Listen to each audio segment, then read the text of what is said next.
যুক্তরাষ্ট্রের white house সংবাদকর্মীদের বার্ষিক dinner অনুষ্ঠানে বন্দুকধারী হামলার ঘটনায় তোলপাড় বিশ্ব। তবে এই ঘটনার চেয়েও এখন টক অব দ্য ওয়ার্ল্ড হয়ে দাঁড়িয়েছে ট্রাম্পের প্রেস সচিব ক্যারোলিন লেভিটের এক অবিশ্বাস্য মন্তব্য। হামলার ঠিক কয়েক ঘন্টা আগে তিনি কেন বলেছিলেন there will be shots fire tonight, বা আজ রাতে কিছু গুলি ছোড়া হবে।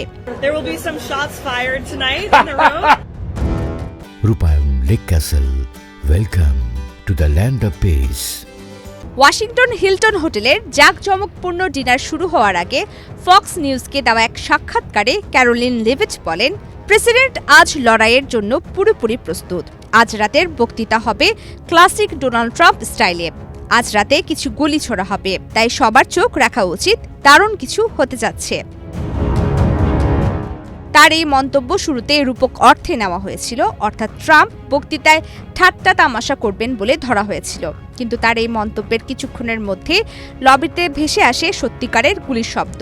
আতঙ্কিত হয়ে ২০০০-এর বেশি অতিথি টেবিলের নিচে আশ্রয় নেন। মুহূর্তের মধ্যে সিক্রেট সার্ভিস প্রেসিডেন্ট ট্রাম্প ও ফার্স্ট লেডি মেলানিয়াকে স্টেজ থেকে সরিয়ে নেয়। ক্যারোলিন লেভিটের সেই সাক্ষাৎকারের ভিডিওটি এখন এক্স ও ফেসবুকে দাবানলের মতো ছড়িয়ে পড়েছে। ইতিমধ্যে ভিডিওটি ৪০ লাখের বেশি মানুষ দেখে ফেলেছেন। নেটিজেনরা রীতিমতো হতবাক। অনেকেই লিখেছেন, এটি কিভাবে সম্ভব? তিনি কি আগেই জানতেন? হামলার পরবর্তীতে প্রেসিডেন্ট ট্রাম্প জানান, হামলাকারী তাকে হত্যার উদ্দেশ্যেই এসেছিল, তবে সিক্রেট সার্ভিসের সাহসিকতায় তিনি প্রাণে বেঁচে যান। ট্রাম্প বলেন, প্রথম যখন শব্দ শুনি ভেবেছিলাম কোনো ট্রেপ পড়ে গেছে, কিন্তু মেলানিয়া দ্রুত বুঝতে পেরেছিল যে ওটা গুলির শব্দ ছিল। হামলায় একজন নিরাপত্তা কর্মকর্তা আহত হলেও বুলেট প্রুফ ভেস্টের কারণে বড় বিপদ থেকে রক্ষা পেয়েছেন। ঘটনাটি নিয়ে ওয়াশিংটনে এখনও টান টান উত্তেজনা বিরাজ করছে। প্রমিতি কিবরে ইসলাম, বাংলাদেশ প্রতিদিন।